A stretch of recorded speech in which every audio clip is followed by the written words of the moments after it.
ரேவதி நட்சத்திரக்காரங்க எல்லாமே அஸ்வினி நட்சத்திரத்தை வழிபடணும்னு சொல்றோம். அஸ்வினி நட்சத்திரம் அப்படின்னு எடுத்துக்கிட்டீங்கன்னா அஸ்வினி குமாரர்கள். அஸ்வினி நட்சத்திரம்னா குதிரை, புரியுதுங்களா? அப்போ குதிரை அப்படின்னாவே லக்ஷ்மி அயக்ரீவர், அந்த முகத்தோற்றம், புரியுதுங்களா? இந்த முகத்தோற்றம் கொண்ட இறைவனை வழிபடும் பொழுது உங்கள் வாழ்க்கை வளமாக மாறும். ரேவதி நட்சத்திரக்காரங்க, இப்ப ரேவதி நட்சத்திரம்னா எம்ஜிஆர், அவரோட திரைப்படங்கள்ல அந்த குதிரையை ஓட்டியே சூப்பரா ஓடி போச்சு. இப்பெல்லாம் வனவிலங்குகளை வச்சு படம் எடுக்க முடியாது, இருந்தாலும் அது நம்ம அந்த விஷயத்துக்கு சொல்ல, அந்த நட்சத்திரத்தை மட்டும் மனத்துல வச்சுங்கன்னா ஒரு ஃபெமிலியர் முகத்தை சொன்னால்தான் இந்த ஜோதிடத்துக்குள்ள நீங்க டக்குன்னு பிடிப்புங்கிறதுக்கு அந்த முகத்தை சொல்லப்படுது, புரியுதுங்களா?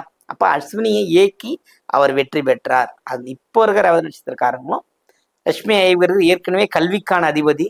ஒரு மனிதனுக்கு கல்வி, அதாவது இந்த நாட்டில் நடக்கிற சம்பவங்கள்லாம் பார்க்கும்போது சிலது கண் கண் சொல்றது இல்லை, எல்லையில் கண் துஞ்சாது பாதுகாத்து என்ன பயன், ஊரில் நடப்பவைகளை நம்ம பார்த்து கண் மூடிட்டு இருக்கிறோமே அப்படிங்கிற மாதிரி ஒரு உணர்வுகள் வந்துகிட்டு இருக்கு. ஏன்னா